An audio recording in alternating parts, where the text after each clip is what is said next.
"You take care of my daughter and we'll get along fine," my father-in-law said at the wedding. A month later, I took back their house. The consequences were swift. I own every property where they live. What occurred next was stunning. Hello, Reddit. Because of her background, my brother's family treated my wife as if she were garbage at a family gathering, called us those individuals square in our faces, and the entire family nodded along. They had no notion I owned the residences they all live in. By dessert, I'd made some calls. By Monday morning, their world was burned. Here's how things went down. I'm Jax, a 36-year-old male who has spent the last decade creating a real estate portfolio in the Midwest. I started with one foreclosure home when I was 26. I fixed it up myself, rented it out, and kept investing. Nothing extravagant or dramatic, just consistent hard work, wise purchases during the 2012 housing crisis, and a lot of patience when everyone else was buying new trucks and taking vacations. When I purchased the first property, it was a complete catastrophe. The bank foreclosure had been empty for 8 months, had been vandalized twice, and had a roof leak that wrecked half of the ceiling. Most folks took one look and then went away.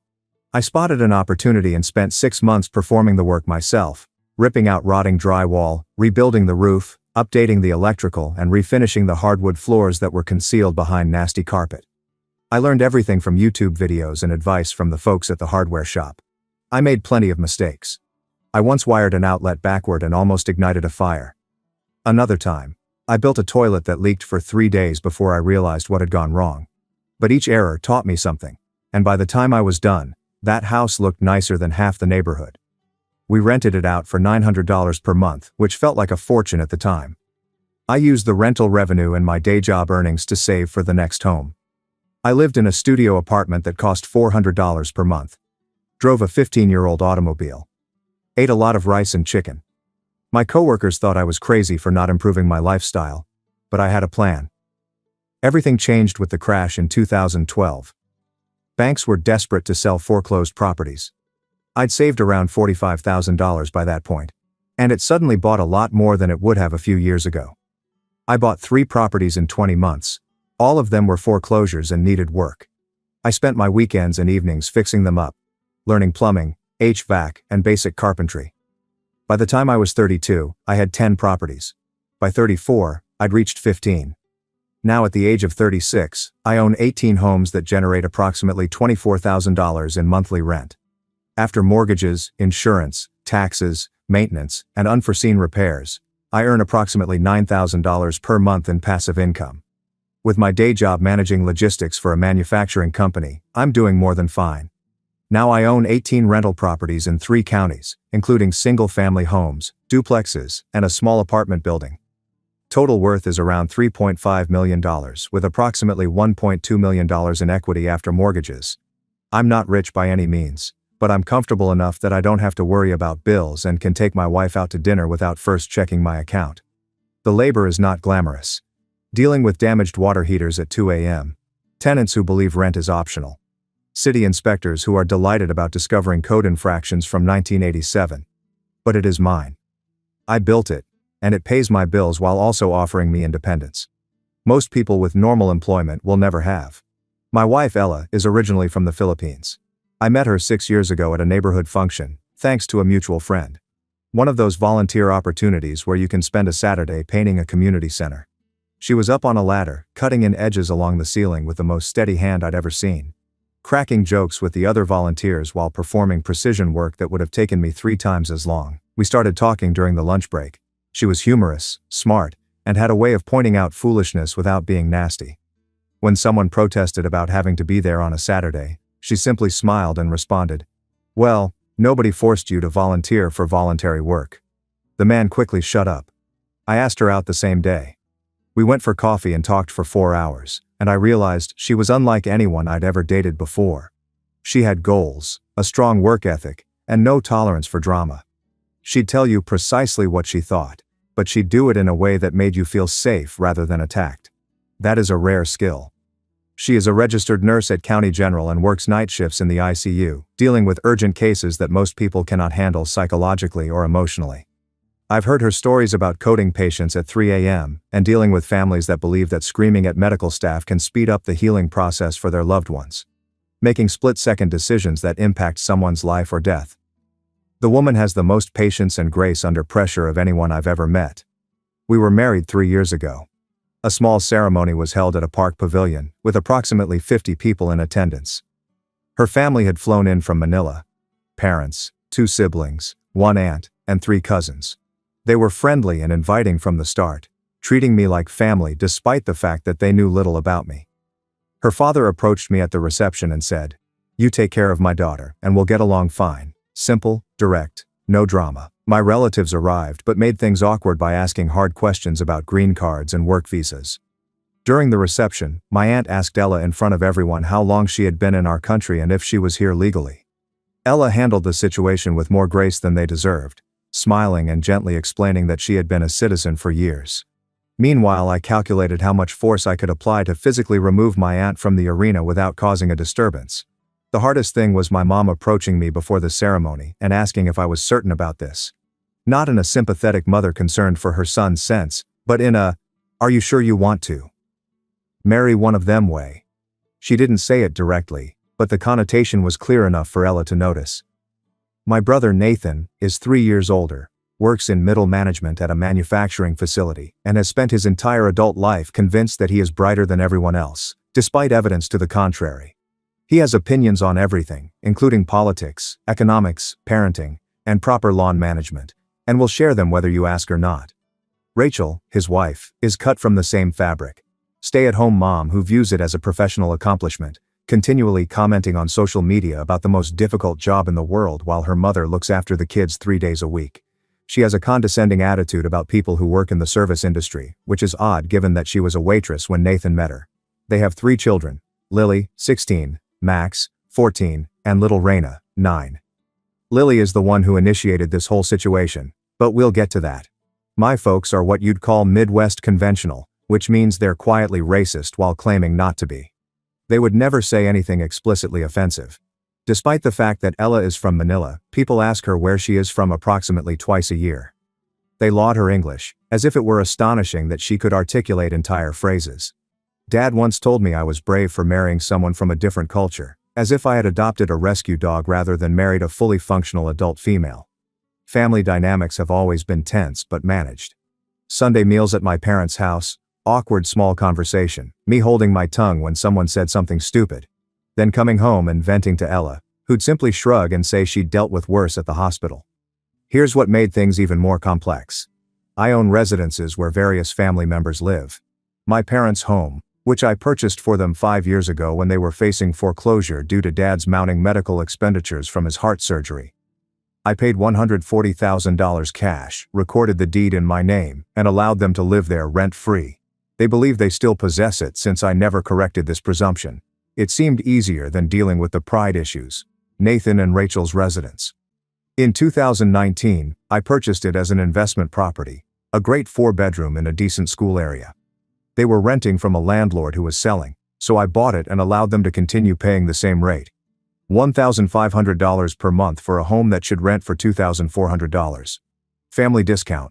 You know, they have no idea I am their landlord. Their rent checks are routed to a property management business I use, so they just think they're blessed to have a reasonable landlord who never raises the rent. My uncle David, Dad's brother, and his wife Laura rent a duplex on the east side of town that I own. They know I'm the landlord, but I charge them the same family rate, $900 per month for a $1,600 property. David has been on disability for years following a working accident, so I figured I was assisting family members. My cousin, Luke, Nathan's son technically, although we grew up together as brothers, rents a little house from me near the campus. He is attempting to complete his engineering degree at the age of 29, having dropped out twice before. I charge him $700 per month for a property that might easily fetch $1,100.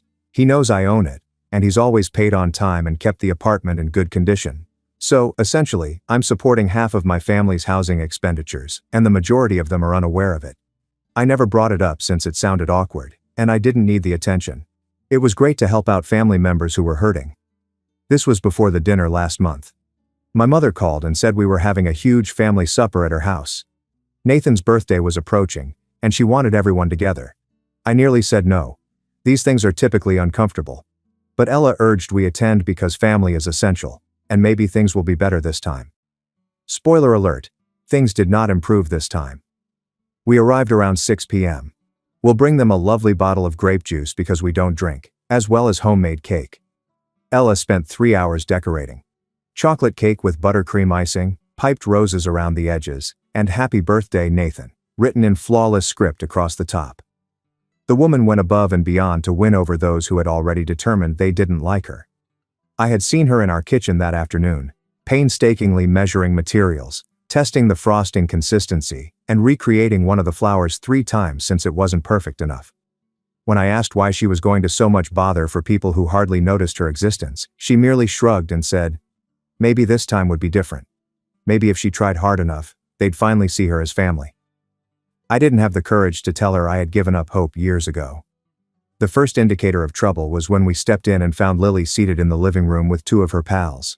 They were both blonde, dressed expensively, and looked at us as if we were door-to-door marketers rather than family. I had known it was Nathan's birthday supper. I hadn't realized it was also Lily's sweet 16 planning party. "Oh, you're here," Rachel remarked when she spotted us, as if our presence was unexpected, despite Mom's 2 confirmations of the particular invitation and time. "We're running a little late," Nathan said, still getting ready. Behind wasn't the word for it. The party was clearly in full swing. Music playing, food already set out, people laughing and talking. We were just the last people they'd wanted to actually show up. The house looked great, by the way. New furniture in the living room, one of those expensive sectionals from the furniture store that advertises during football games. Fresh paint in the dining room in that trendy gray color everyone's using now. Landscaping outside that must have cost a few thousand. Professional flower beds, new shrubs, decorative rocks arranged in patterns that screamed, "We hired someone." All funded by below rent on a house I owned. But who's counting? I'd bought that house as an investment property in 2019 for $185,000. Put $45,000 down, rented it to them for $1,500 a month when comparable places in that school district were going for $2,400 to $2,600. They'd been there 4 years now, and I'd never raised the rent once. Basically gave them a free $800 to $1,100 every single month while they redecorated with money they saved by not paying market rate. Ella offered to help in the kitchen, but Rachel waved her off with this fake smile that didn't reach her eyes. "Oh no. We've got everything under control. Why don't you simply wait in the living room?" Translation: "We don't need help from you people." So, we sat on the new sectional in the living room while Lily and her friends giggled and whispered across from us. I could hear fragments of their conversation, even though they were pretending to be subtle. "Is that his wife? She looks so young. I heard she's not even from here. My mom says she probably just wanted a green card." Ella heard it as well. She just smiled and scrolled through her phone, pretending not to notice. The woman has dealt with worse in hospital waiting rooms. Families who refuse to let her touch their sick relatives because of how she looks. Patients who demand American nurses. Doctors who assume she's a medical assistant instead of an RN with 10 years of experience. But I could see the tension in her shoulders. The way she was breathing just a little too carefully. The tight smile that meant she was swallowing something she wanted to say. I reached over and squeezed her hand. She squeezed back but didn't look up from her phone. After about 20 minutes of uncomfortable sitting while the party continued around us like we were invisible, Rachel finally announced dinner was ready. Everyone started moving toward the dining room. And that's when I saw the setup. When it was finally time to eat, Rachel had set up a beautiful dining room table. Looked like something from a magazine spread or one of those home decorating shows Ella watches. Good china. The kind with gold trim that you only use for special occasions.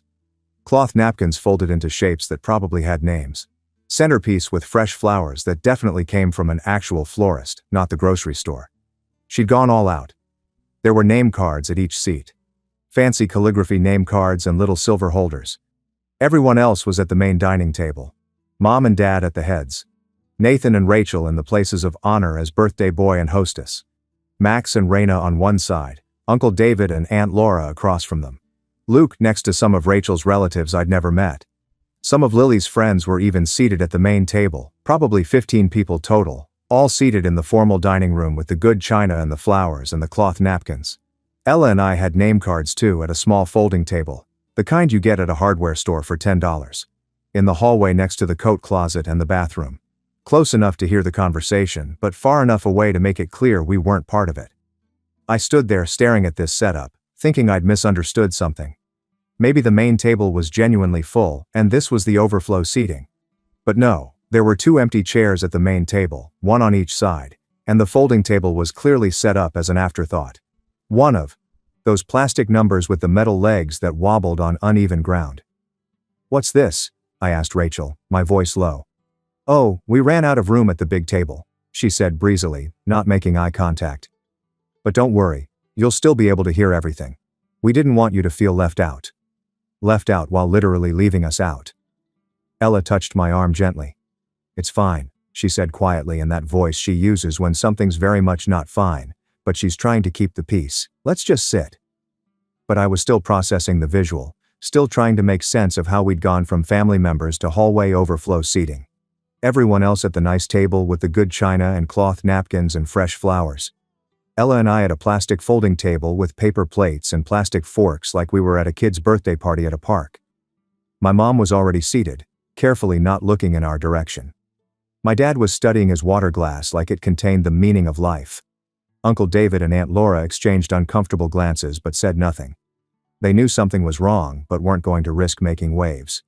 Luke looked genuinely upset, but he was just a kid at this point.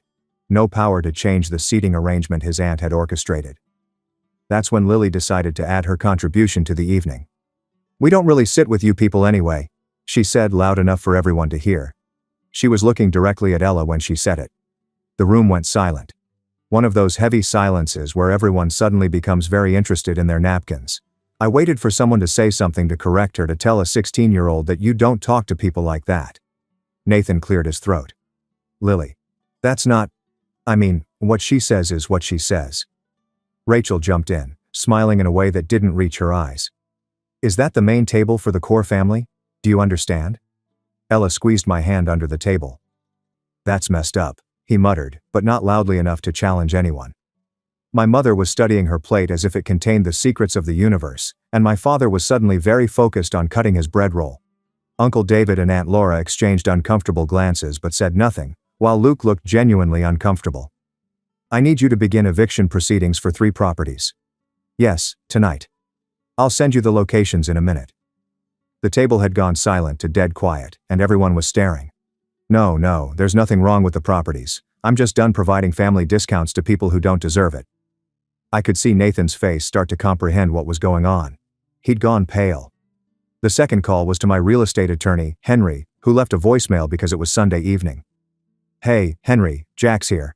I need you to draft certain paperwork for me. I am transferring ownership of the property at 447 Maple Street. Return to the bank. Mom and Dad can discuss additional payment options with them. I'll explain tomorrow." My mother gasped, and my father's face turned red. The third call was to my accountant, David. "I need you to restructure my portfolio. I'm moving 3 properties to market rate immediately and selling one. I know it's Sunday. I'll double your usual fee for weekend work." I ended the call and looked around the table. Everyone was frozen, as if someone had pressed pause on their lives. "So, here's what's about to happen," I said calmly, looking directly at Nathan. "Your rent is going to market rate starting next month. That's $2,400 instead of the $1,500 you've been paying. You'll get official notice tomorrow." Nathan's mouth was opening and closing like a fish. Rachel had gone white. I turned to Uncle David. "You too. $1,600 a month starting next month. If you can't afford it, you've got 60 days to find somewhere else." Aunt Laura started crying. Uncle David just stared at his plate. "And Mom, Dad, the house you think you own, you don't. I own it. I've been letting you live there free because I thought family helped family. But apparently I'm not core family. So I'm transferring the deed back to the bank. You can negotiate your own mortgage with them. Good luck with that on Dad's retirement income." My mother was crying now too. "You can't do this." "Actually I can. I own the properties. I can do whatever I want with them." Nathan finally found his voice. "This is insane. Over a seating arrangement?" "No," I said quietly. I turned to Lily, who was crying now, presumably realizing for the first time that her actions had consequences. It had been years of treating my wife as if she wasn't good enough for this family, with subtle comments, assumptions, and looks. Today was the final straw. "And you," I said. "You just cost your parents about $900 a month, your grandparents their house, and your uncle his affordable rent. I hope that comment was worthwhile." Ella stood up beside me. "We're leaving," she said calmly. We walked out, left the cake on their counter, the grape juice on their table, and they all sat in stunned silence. Ella was silent in the car for quite some time before saying, "You didn't have to do that." "Yes, I did. Your family will detest you now. They had already shown me disrespect. At least now they'll think twice before disrespecting you." She smiled a little. "That was pretty dramatic." "I'm a dramatic guy." "No, you're really not. That's what made it so effective." The next morning I followed through on everything. Tina sent official notices to all 3 properties about rent increases and terms changes, certified mail, return receipt requested, exactly by the book. Henry began the paperwork on transferring my parents' house back to the bank, which my accountant, William, worked tirelessly to restructure the portfolio exactly as I had requested, moving properties from family-subsidized to market-rate categories in his spreadsheets. It felt good to watch professionals execute a plan with precision. There was no drama, no emotion, just business being handled the way it should be. The phone call began around 10 a.m.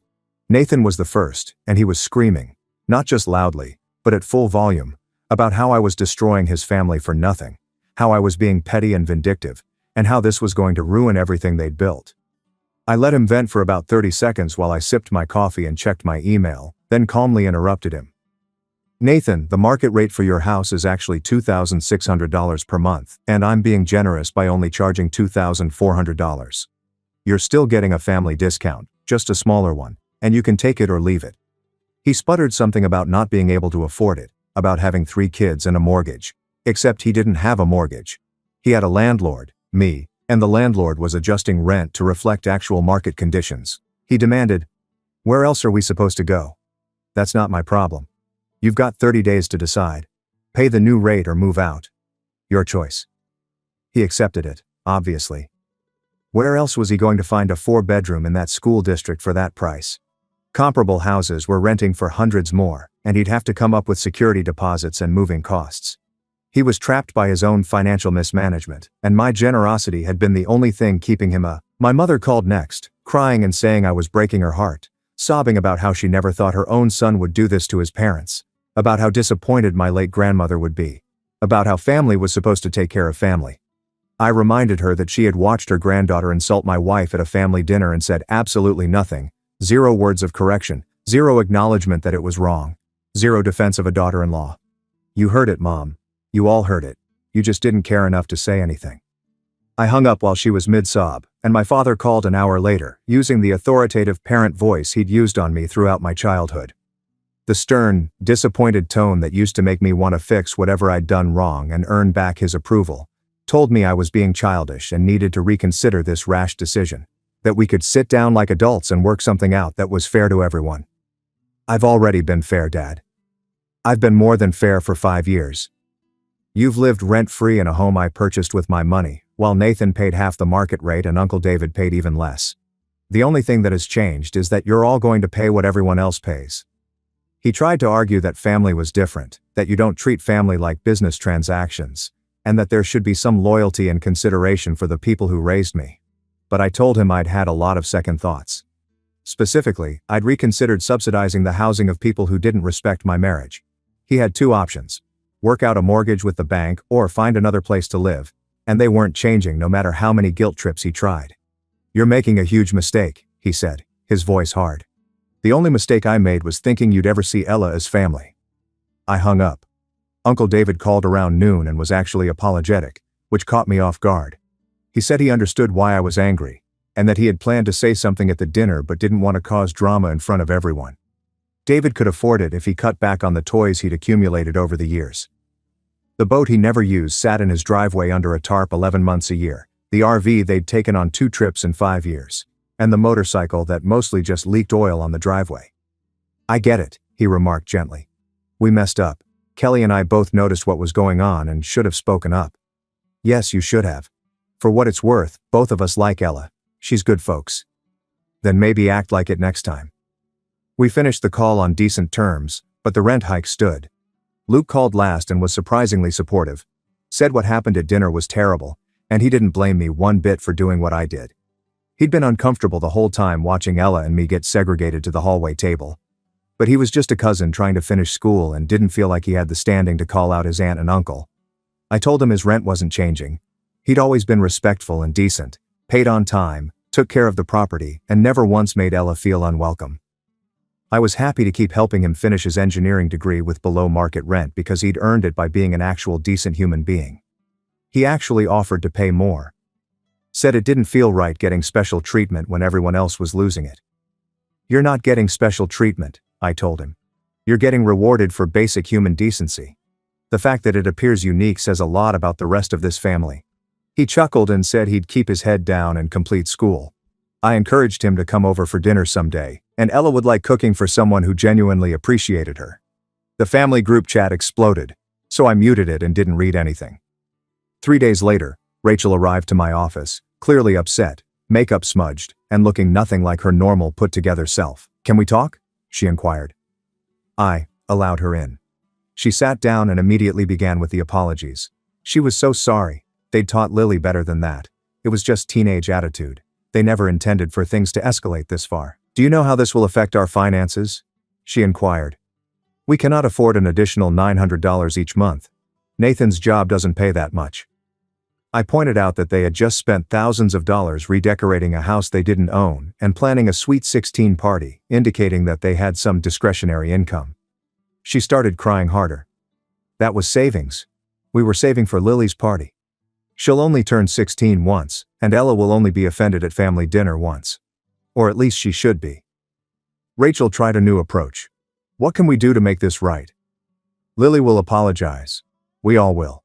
Please don't do this to us." "It's already done," I said.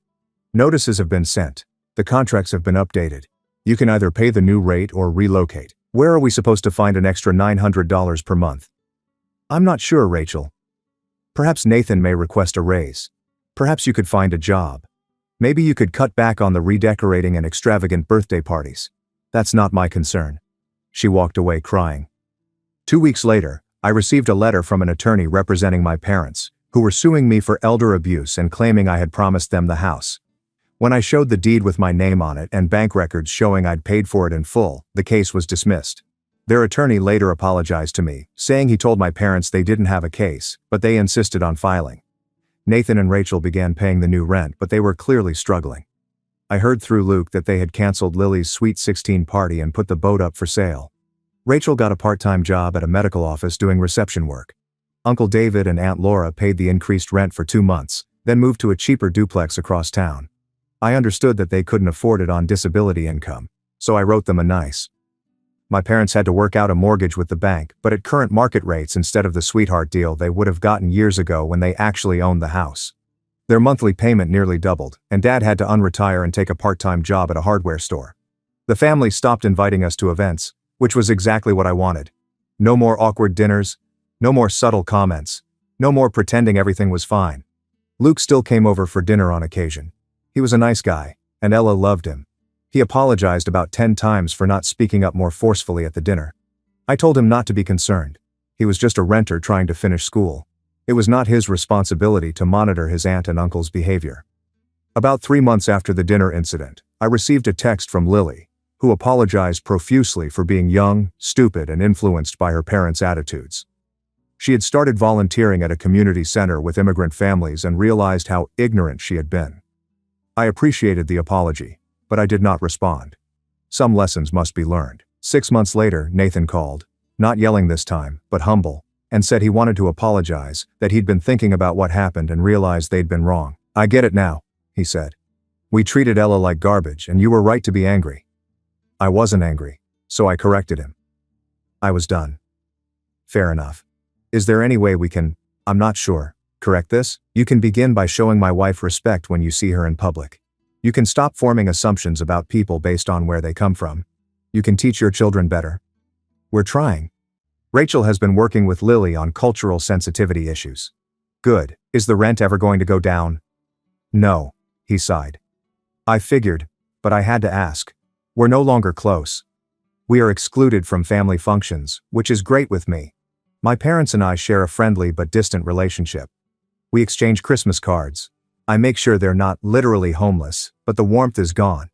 Ella handles it all with the same grace she shows everything else, saying she's dealt with worse racism from patients' families who refuse to let her treat them because of her appearance. At least my family's bigotry had consequences.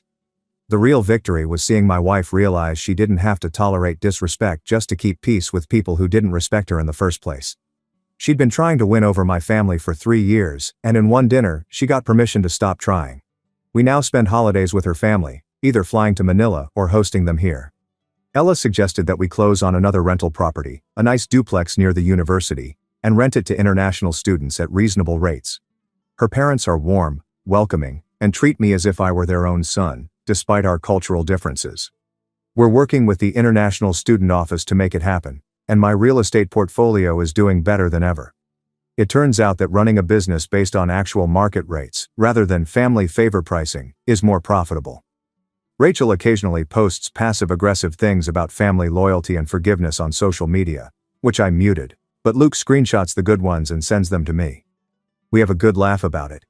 Lily graduated high school last month, and I sent her a card with a $50 gift card to a bookstore.